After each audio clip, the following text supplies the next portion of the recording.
रत्नागिरी सिंधुदुर्ग लोकसभा मतदारसंघामध्ये आज मनसे अध्यक्ष राज ठाकरे यांची तोफ धडाडली। पुन्हा एकदा राज ठाकरे आणि नारायण राणे यांची जुनी मैत्री संपूर्ण देशासमोर महाराष्ट्रासमोर आली। आपल्यासोबत आमदार आहेत नितेश राणे साहेब, त्यांच्याशी बातचीत करूया। नितेश राणेजी, आजचं हे चित्र काय सांगत होतं?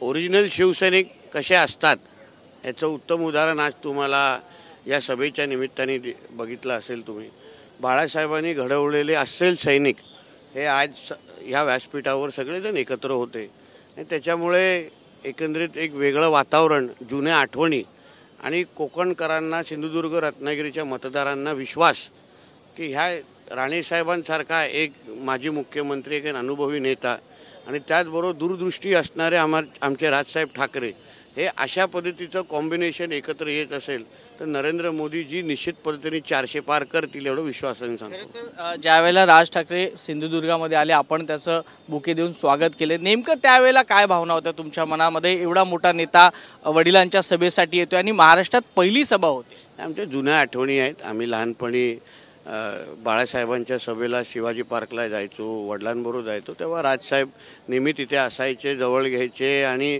ज्या आपुलकीने विचारपूस करायचे तेच आठवणी आजही आहेत।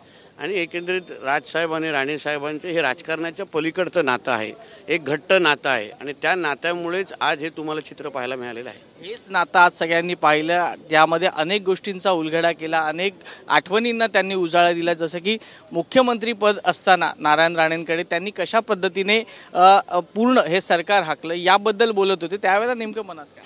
नाही, शेवटी त्यांनी खुल्या डोळ्यांनी ते अनुभवलेलं आहे। तेव्हा अतिशय दोघं जवळीत होते, बाळासाहेबांच्या विचारांनी घडलेले हे दोघं असल्यामुळे आणि त्या 6 ते 8 महिन्याच्या मुख्यमंत्री कालावधीमध्ये राणेसाहेबांनी प्रशासन कसं फक्त चालवलं नाही पण पळवलं याच्या सगळ्याचा अनुभव नेते म्हणून, शिवसेनेचे नेते म्हणून राजसाहेब फार जवळून घेत होते आणि तेच विचार जनतेसमोर आणि तेच अनुभव जनतेसमोर ठेवलेले आहे। अनेक वर्ष आपण जैतापूर प्रकल्प असेल, नाणार प्रकल्प असेल, बारसू असेल, यावरनं मतभेद पाहत होतो, पण आज राज ठाकरेंनी जमीन व्यवहार जे काय असतात ते सगळ्यांसमोर मांडले। बघा, शेवटी एक लक्षात घ्या, आमच्या कोकणामध्ये मुलांना रोजगार हवा आहे, आम्हाला 2 हाताला काम हवं आहे। आमची मुलं इथून मुंबई, पुणे, नाशिककडे जातात, आईवडिलांना सोडून जातात, कोकणातली घरं बंद होतात। आमची एवढीच इच्छा आहे की तो पूर्ण सगळा वर्ग परत आमच्या कोकणामध्ये यावा, इथे नोकरी करावी, आईवडिलांबरोबर राहावं, नातेवाईकांबरोबर राहावं आणि हीच आमच्या सगळ्यांची इच्छा आहे। म्हणून हे जेवढे प्रकल्प आहेत ते सगळे प्रकल्पावर वादविवाद होऊ शकतात, पण मूळ उद्दिष्ट काय आहे की कोकणातल्या तरुणींना नोकऱ्या मिळाव्यात, रोजगार मिळावं। म्हणून कुठलाही प्रकल्प आला पण कोकणाच्या एकंदरीत सौंदर्याला हात न लावता त्या प्रकल्पाला आम्ही सगळे स्वागतच करा, कारण शेवटी बेरोजगारी काय असते ते इकडच्या तरुणींनी बघितलेली आहे आणि ते नजरेसमोर ठेवल्यामुळे आम्हाला फक्त रोजगार हवा आहे। आणि राणेसाहेबांनी त्यांच्या भाषणात आश्वस्त केलं आहे कोकणवासियांना की पुढची 5 वर्ष हे रोजगार निर्मितीची असतील, नोकऱ्यांची असतील, आपण आपल्या सिंधुदुर्ग रत्नागिरीमध्ये राहूनच आपल्याला नोकऱ्या उपलब्ध होतील असा शब्द कोकणवासियांना आणि ह्या मतदारांना दिलेला आहे। काय वाटतं किती फरक पडू शकतो? म्हणजे जे काही तुमच्याकडे आकलन असेल, जे काही सूत्रांची माहिती असेल, जे काही सर्वे असेल, पोलीस रिपोर्ट असेल, आजच्या या राज ठाकरेंच्या सभेमुळे नारायण राणेंच्या या संपूर्ण निवडणुकीत किती फरक?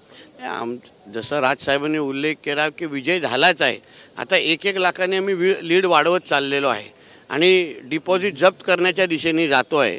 म्हणून त्याची तुम्ही चिंता करू नका, मोजण्यासाठी निश्चित पद्धतीने आज जसं आलात तसं 4 तारखेला पण या। नक्कीच। अनेक तुमचा आवडता प्रश्न की काल उद्धव ठाकरेंची सभा झाली आणि त्यांनी इकडे खुलं आवाहन केलं की आम्हाला आडवे आलात तर गाडून टाकेल। लक्षात घ्या, आडवे आणणार, गाडून टाकणारा व्यक्ती जो मानेवर बसलेला मच्छर मारू शकत नाही, त्याला उठायला 2 माणसं लागतात आणि राणेसाहेब इथे काही करू शकतात ह्याचा उत्तम अनुभव हे उद्धवजींना आहे। 2005ला पण आहे आणि अगोदर पण आहे।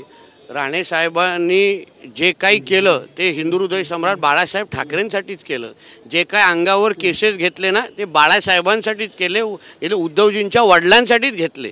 त्यांनी काय स्वतःच्या मुलांसाठी, स्वतःच्या घरासाठी कधी अंगावर केसेस घेतले नाही, कधीही कोणासाठी केलं। मराठी माणूस, हिंदुत्व, बाळासाहेब ठाकरे ह्याच विषयांसाठी असंख्य राणेसाहेबांसारखे शिवसैनिकांनी अंगावर केसेस घेतली, पण त्याची किंमत उद्धव ठाकरेंना कळणार नाही. म्हणून आडव्याची भाषा करू नये आणि करायचीच असेल तर 4 जूनला तारीख आणि वेळ कळवावी. धन्यवाद आमच्याशी बातचीत केल्याबद्दल आणि तुम्हाला देखील पुढील वाटचालीसाठी खूप खूप शुभेच्छा. कॅमेरा पर्सन रुपेश शेलारसह वैभव परब, एबीपी माझा, कणकवली. एबीपी माझा, उघडा डोळे बघा नीट.